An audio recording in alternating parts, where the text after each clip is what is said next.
Hi guys, আসসালামু আলাইকুম। আশা করি আপনারা সবাই ভালো আছেন, আমিও ভালো আছি আলহামদুলিল্লাহ। আজকে আমরা ভাজবো মুরগির মাংস। মুরগিগুলো পরিষ্কার করে ধুয়ে নিয়েছি, দিয়ে দিছি কালো গোলমরিচের গুঁড়া, আর দিয়ে দিলাম সয়া সস, দিয়ে দিলাম ধনিয়ার গুঁড়া, দিয়ে দিলাম লাল মরিচের গুঁড়া, দিয়ে দিলাম ওয়েস্টার সস, দিয়ে দিলাম পরিমাণ মতো লবণ।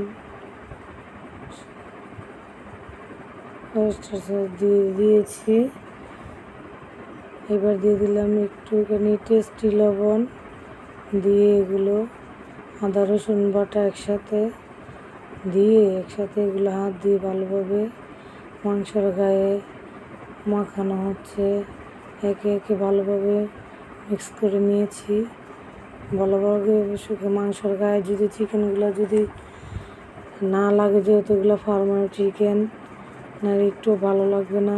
ভালো করে সবগুলোর ভিতরে মাখাইয়ে নিয়ে একে একে এগুলো ভাজতে এখন দিয়ে দিচ্ছি। এগুলো দেওয়া হওয়ার পরে উল্টে পাল্টে ভালো করে ভেজে নেবেন। ওগুলো ভাত দিয়ে, রুটি দিয়ে, পোলাও দিয়ে, যে যেটা দিয়ে খেতে পছন্দ করেন ওটা দিয়ে খাবেন। আমার এই রান্নাগুলো দেখে যদি ভালো লাগে please like, share, comment, subscribe করবেন অবশ্যই। আসসালামু আলাইকুম, ভালো থাকবেন।